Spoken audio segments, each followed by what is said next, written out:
Para isso, eu acho que é importante nós começarmos pensando na Grécia, né? A Grécia antiga é a base da civilização ocidental. E por quê? Lá, pela primeira vez, aconteceu o teatro de seres humanos falando para seres humanos sobre problemas humanos.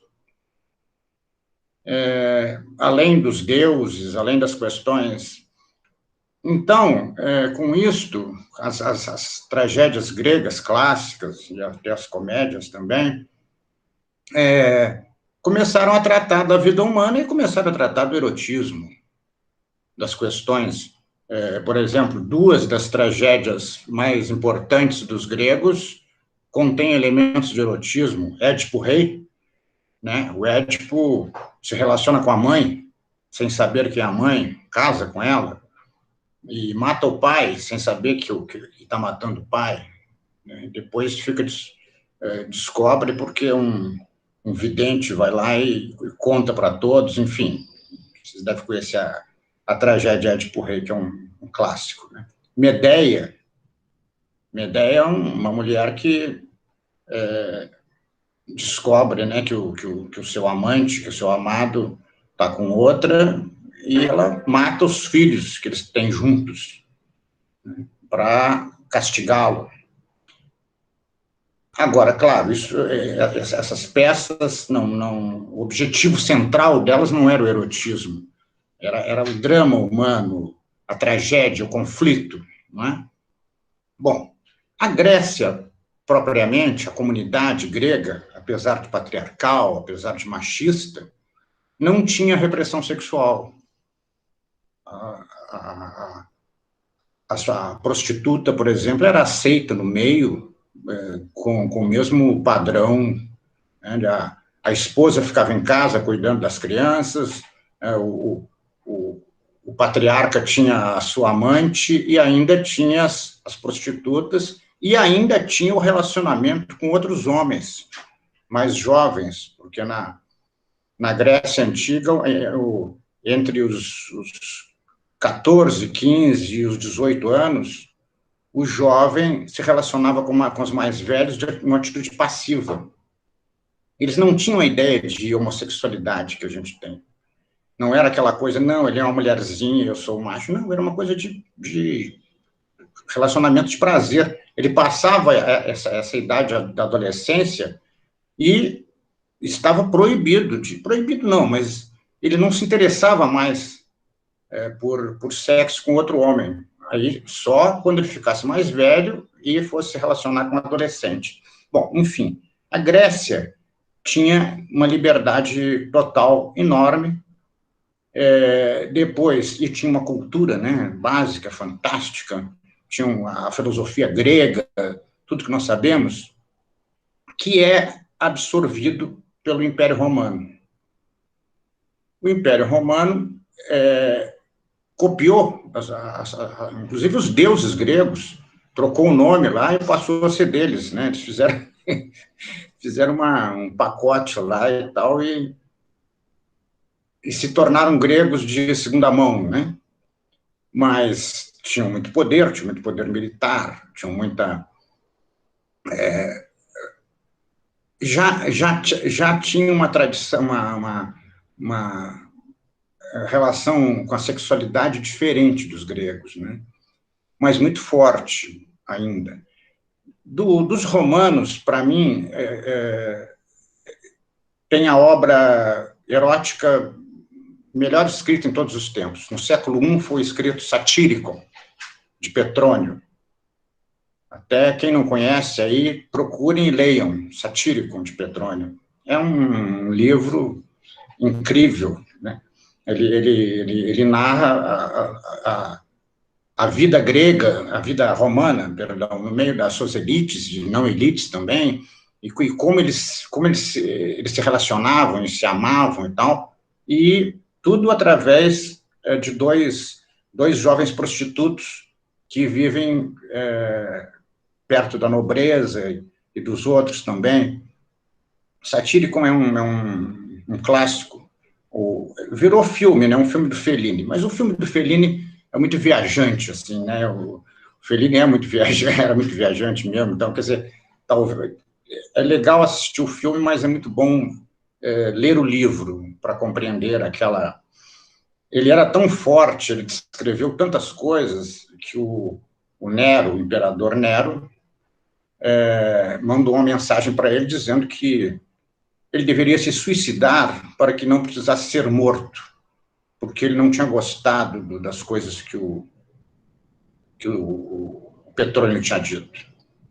E aí o Petrônio fez uma grande festa, convidou todos os amigos e fez uma grande festa, e cortou os pulsos lá e deixou correr um pouco de sangue, depois ele fechava. Eu sei que ele passou a noite inteira no meio daquela festa e morreu no amanhecer.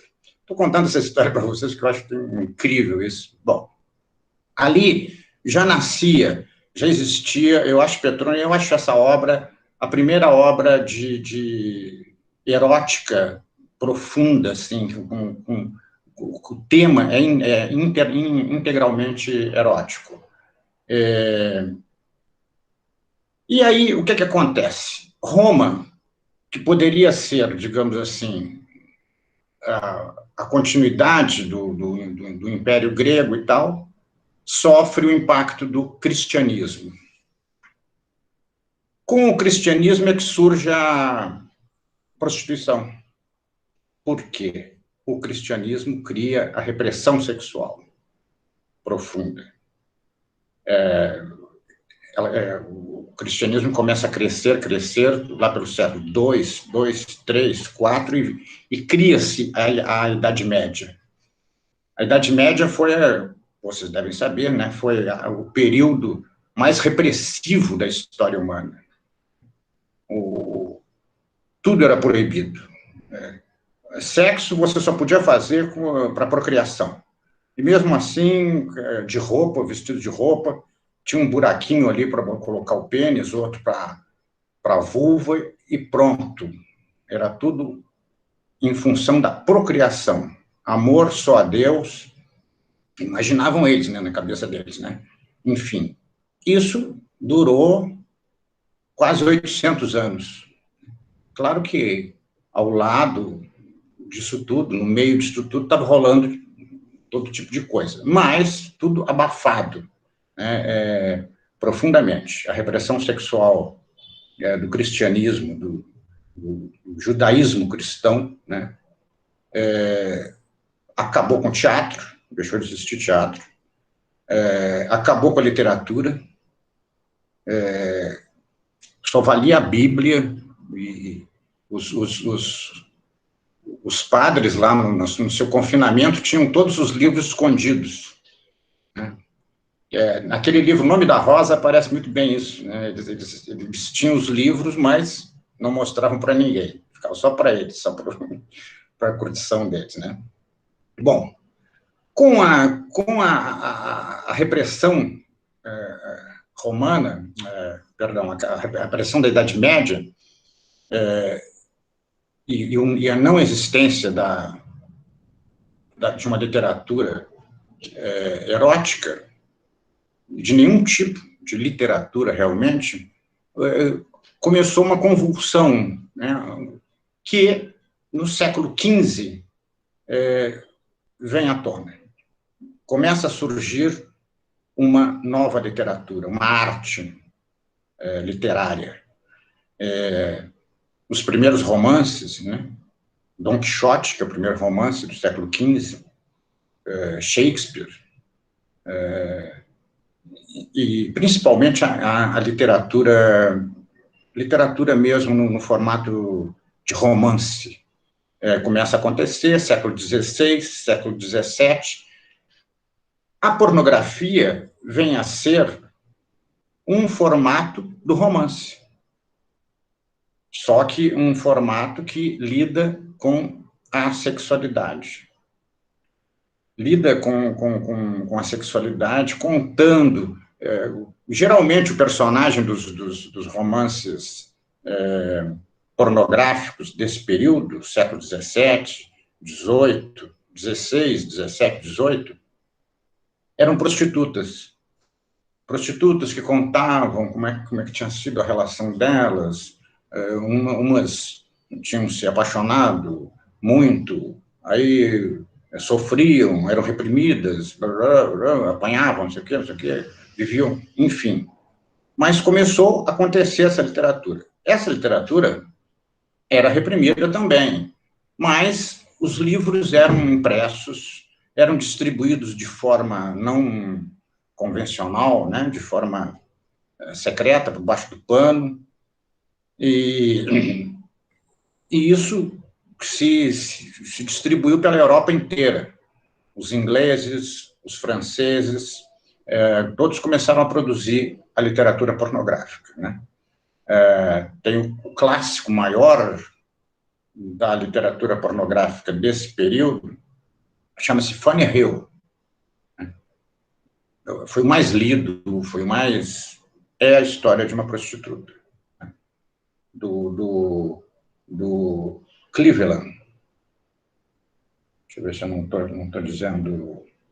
John Cleland é o autor de Fanny Hill. Bom, essa pornografia que surge nesse momento não tinha um fundamento comercial, ela era fruto da repressão sexual que o cristianismo tinha provocado, né? Era o desejo, né, de mostrar, de vir à tona, né, na forma de literatura. E são muitos os títulos, tanto da ingleses como franceses, e não só isso, peças de teatro, fechadinhas, em teatros, em locais fechados, em salões fechados, né, da elite, de quem podia fazer aquilo e tal, recebiam as mulheres e os atores que encenavam situações pornográficas, né? Surge também a pintura, né, a escultura, e aquilo que, veja, no tempo dos gregos, né, as esculturas masculinas, estava lá o pênis pequenininho. Na Idade Média, os expositores obrigavam a quebrar o penizinho da estátua, porque era considerado imoral. Completamente. E muitos foram quebrados e tal, para deixá-lo assexuado. Essa coisa se reverte também no século XVII, XVIII, começa a surgir uma arte, uma escultura, uma pintura, toda voltada para o erotismo, né? E ela vai crescendo, vai se tornando século XVIII, século XIX, que foi um dos séculos mais repressivos da história da humanidade, principalmente na Inglaterra, né, com o período vitoriano, né, Rainha Vitória, quer dizer, tudo era proibido. Para vocês terem uma ideia, claro, naturalmente, a pornografia naquele tempo já era usada, né, para uma masturbação, para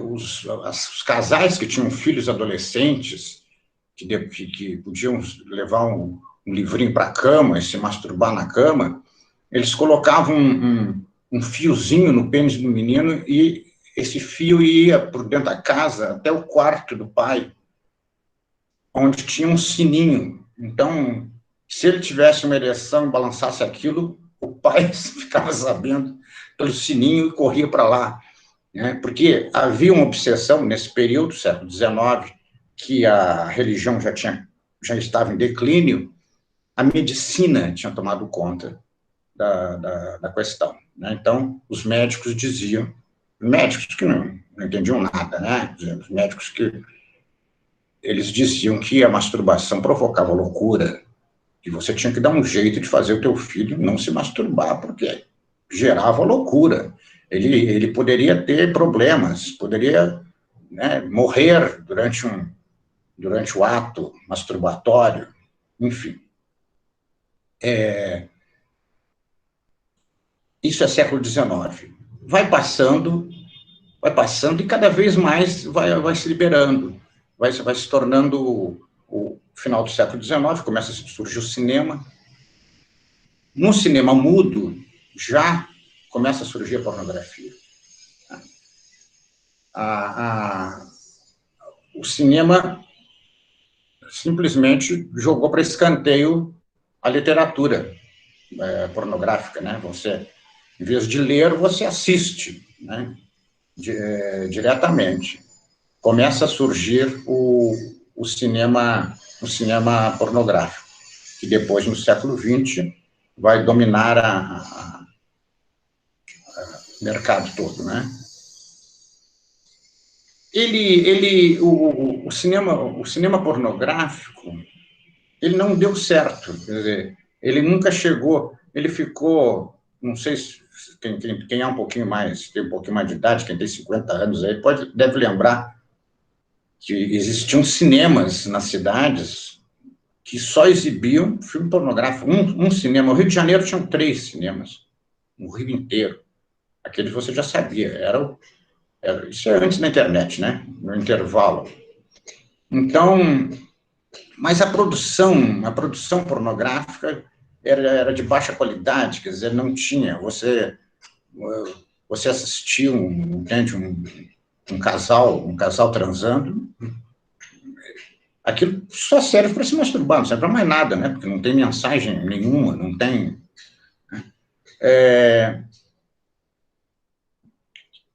Qual foi? Se fez 3 ou 4 filmes pornográficos de alto nível, né? Digamos assim, com nível de arte, né?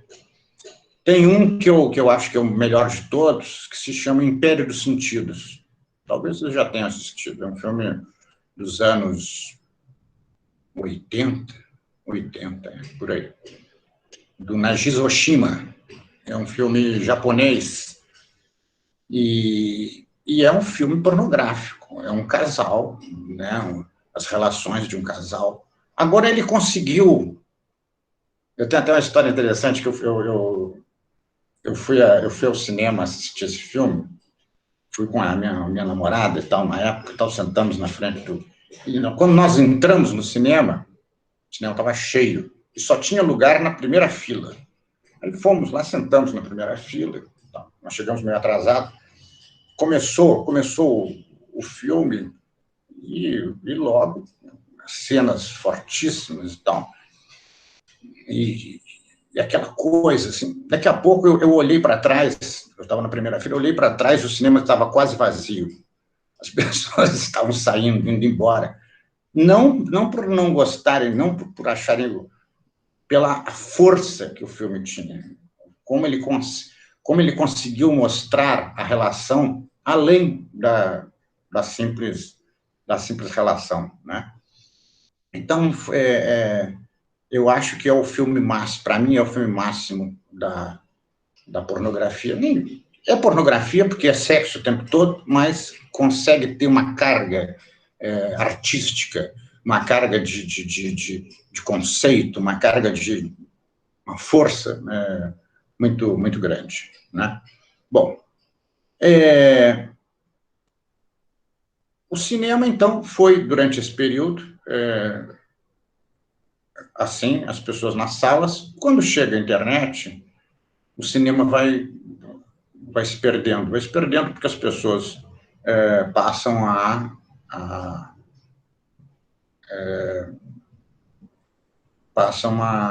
assistir na internet, usar a finalidade toda e tal. Bom, sobre esse período da pornografia, eu quero falar de um autor que é até meio que uma especialidade minha. Eu tenho 2 livros sobre ele, e é o Marquês de Sade. O Marquês de Sade, que é século XVIII, né? Ele nasceu no século XVIII, nasceu no século XVII, morreu no XVIII, né? O Marquês de Sade, ele deu uma dignidade, eu não sei essa palavra dignidade, digamos assim, uma dimensão para a literatura erótica e pornográfica que ninguém mais deu. Eu acho ele assim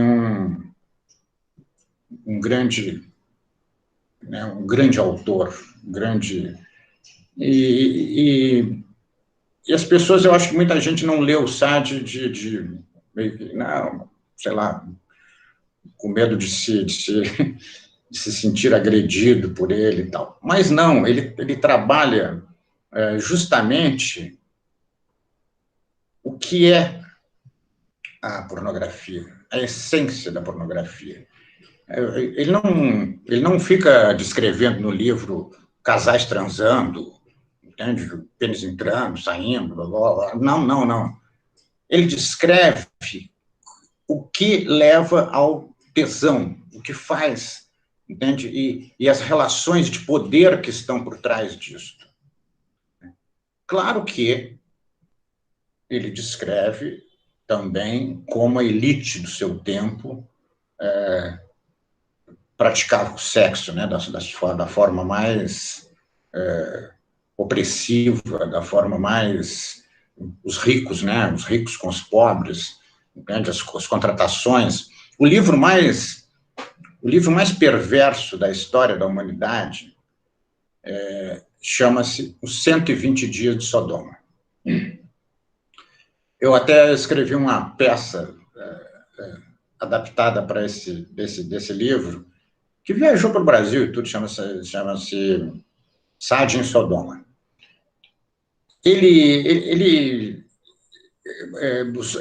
O que ele fez foi muito interessante. Além da arte dele, ele conseguiu mostrar como as pessoas, como aquela elite, a elite, os outros e as camadas, todos os jovens que lidavam nessa faixa da sexualidade e tal, como aquilo existia, de fato, porque ninguém sabia como é que as coisas se davam. Ele mostrou aquilo tudo, mostrou com detalhes, explicitamente, e mostrou também, ele era um filósofo também, né? Ele mostrou assim, por que as coisas aconteciam daquela forma, como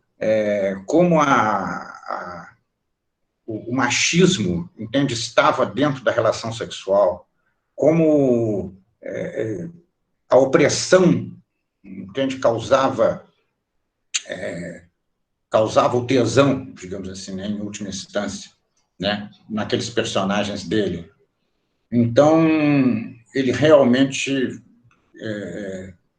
foi. Eu até separei aqui um mínimo trechinho aqui dele que eu acho que é importante, que eu vou ler para vocês. Ele diz assim: há duas espécies de acelerados no mundo. Aquele que uma fortuna poderosa, um crédito prodigioso, coloca ao abrigo desse fim trágico, e aquele que não o evitará se for apanhado.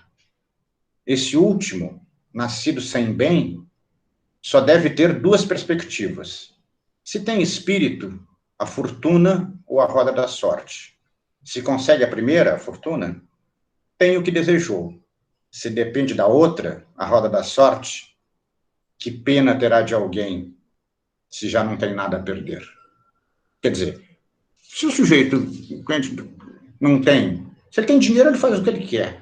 Se ele não tem, quando aparece um momento e alguém está por baixo, ele, claro, se refere a essas pessoas que lidam, né, com esse extremismo da sexualidade.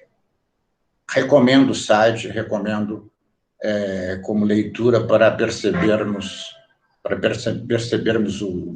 os níveis e os padrões da sexualidade, né? Bom,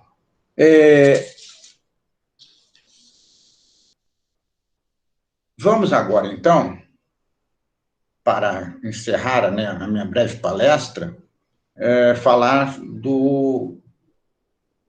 um brasileiro chamado Carlos Zéfiro. Eu não sei se alguém, entre vocês aí, se tem alguém. O Carlos Zéfiro, você tem que ter mais de 50 anos para conhecê-lo, pelo menos, né? O Carlos Zéfiro, o nome dele era Alcides Caminha, ele era funcionário público, mas ele desenhava revistinhas em quadrinhos. Aqui, ó, coisas assim, ó, desse tamanho, assim, ó, revistinhas. Né? Então, nessas revistinhas, ele contava histórias pornográficas. Isto no período da ditadura militar, até antes, quer dizer, era tudo proibido. Ele fazia essas revistinhas e o incrível, ele era do Nordeste, não sei dizer, eu cheguei a conhecê-lo rapidamente, assim, na revista Playboy um dia, mas era genial, porque era uma coisa... Isso se espalhava pelo Brasil, era replicado, que todas as pessoas, todos os jovens do país inteiro podiam ir na banca de revista, você chegava na banca e dizia assim, eu quero um catecismo. Catecismo. Você sabe o que é catecismo, né? O livrinho aquele dos religiosos, né? Bom, eu quero um catecismo. Aí você pagava lá, custava baratinho, R$10, R$5, sei lá. Você pagava e levava para casa o catecismo, que era uma historinha pornográfica. Eu fico imaginando que ele não recebia por tudo que ele vendia, porque ele vendia para o país inteiro, ele devia vender milhares e milhares. Ele certamente não ganhou o dinheiro que ele tinha que ter ganho, porque ele seria milionário, né? Com isso. Agora, o interessante é que ele pegava esse público, era a juventude, era garotadas no colégio, todo mundo conhecia o Zéfiro. Eu acho interessante porque ele é a prova da força da sexualidade, né? A força do erotismo, como se espalha e como tem, claro, existia também por causa do lucro, mas esse lucro existia em função do interesse nacional que havia pela obra do Carlos Zéfiro.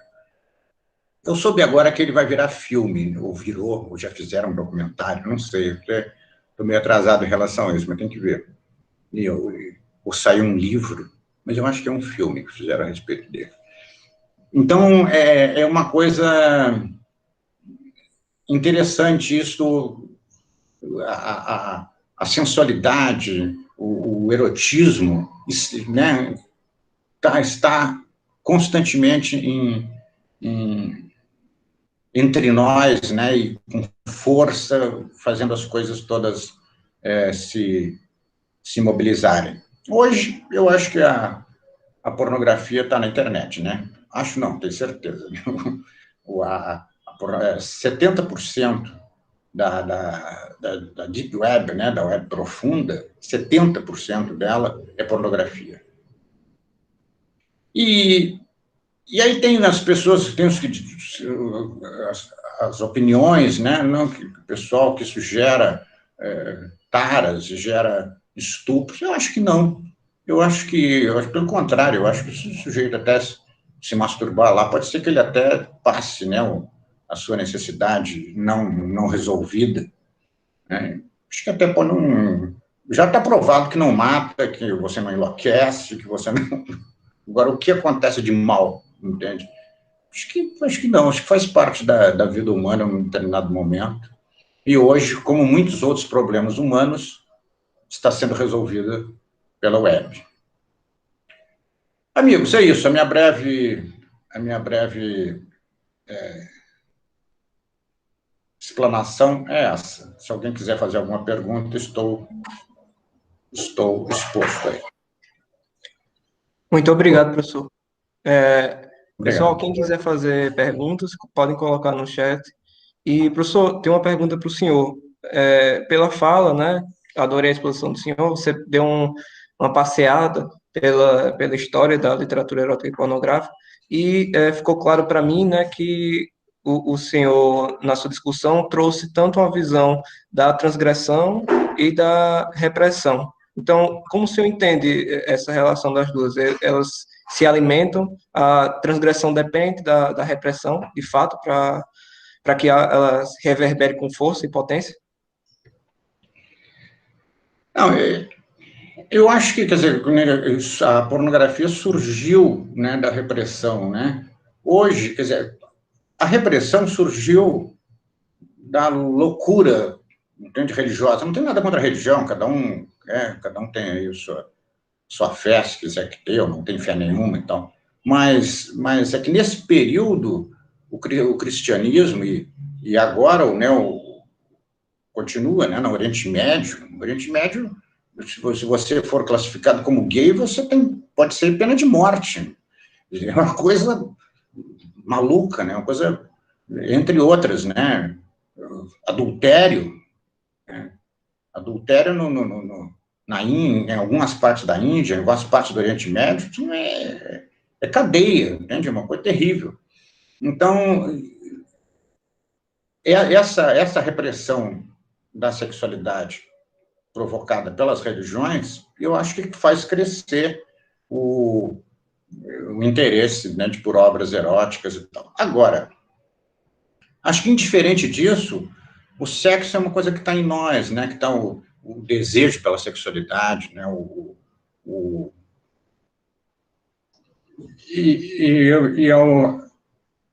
é diferente, quer dizer, é claro, eu até tenho um textinho aqui que eu gosto, até vou ler para você aqui, que diz assim: a pornografia afronta a nossa percepção do mundo. A bela mulher seminua na praia, sorridente e sacolejando ao som de alguma melodia agitada, é puro apelo erótico. Mas basta que ela cubra a vulva com a mão, respire fundo, gemendo, para se tornar personagem de uma cena pornográfica, para maiores de 18 anos. Eu acho que é isso, a pornografia surge de elementos assim. Perfeito, professor. Muito obrigado. Nada.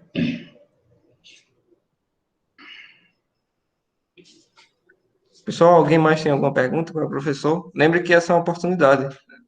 Estamos aqui hoje e é um privilégio ter a fala do professor conosco, né? Então, assim, aproveitem.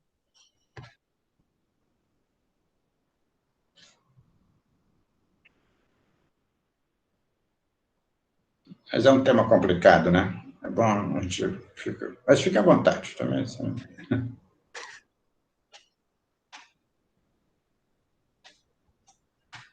Bem, professor, acredito que não tem perguntas. Disponibilizei já a lista de presença, pessoal. Oi, Pablo, pode falar. Eu levantei a mão. Assim, só para... É um prazer, Flávio, poder conversar com você, né? Eu sei que é um grande dramaturgo, escritor, e, de fato, enriqueceu esse momento. Mas eu queria saber, né, de uma forma simplificada, como é que você consegue distinguir um pouco o que é erotismo e o que é pornografia nesse momento, assim, na contemporaneidade, né? Como é que o senhor pode definir, se é que é possível definir esses dois termos? Essa é a minha pergunta. Certo. Tem uma frase engraçada, dita por algum pensador aí, que eu não estou lembrando agora o nome, que diz o seguinte: pornografia é o erotismo dos outros. Isso, eu já ouvi. Exatamente. Quer dizer, quando é com os outros é pornografia, conosco é erotismo. Então, eu acho que o erotismo, a narrativa erótica, ela tem outros elementos de condução na construção da cena, entende? Ela trata de outros elementos, as relações que cada um tem com a família, com o filho, com não sei o quê, o clima que está, o que aconteceu, como uma pessoa é, como a outra. Na cena pornográfica, não existe essa caracterização dos personagens, entende? Não, ali e tal, o cara chega e tal, quer saber se tem ereção, se não tem, pronto, se não tem, não existe história, quer dizer, é uma coisa mais seca, entende? A pornografia é mais seca, mais sem... O erotismo é uma construção que faz com que você, inclusive, se sinta tocado, se sinta mobilizado por elementos que não são apenas o corpo nu. Acho que é isso. Obrigado, professor. Nada.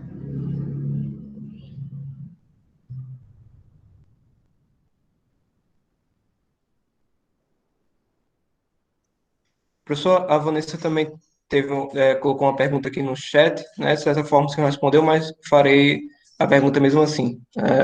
Professor, será que existem limites precisos entre erotismo e pornografia? Não, eu acho que aquilo que eu falei, eu acho que limites precisos, acho que não, exato, assim, preciso, não, eu acho que é isso, eu acho que por exemplo, eu falei aqui do Sade, vocês podem ler a obra do Sade, ele não tem nenhum momento, quer dizer, tem alguma coisa, tem, mas ele não fica descrevendo especificamente o ato, não, ele fica lidando com as formas como a sexualidade está atingindo aquelas pessoas, entende? E como por trás, entende? Os elementos que estão... Ele não se... Entende? Ele não se restringe tanto. Então, é difícil de dizer assim, de cara, não, isso é pornografia. O filme Império dos Sentidos, procurem aí, eu acho que tem streaming, deve ter em algum lugar, procurem o Império dos Sentidos, quem não assistiu, se alguém quem não assistiu, do Najeez Oshima. É um filme que pode ser qualificado como pornográfico e pode ser qualificado como erótico e pode ser qualificado ainda como uma obra de arte acima de tudo. Quer dizer, é difícil.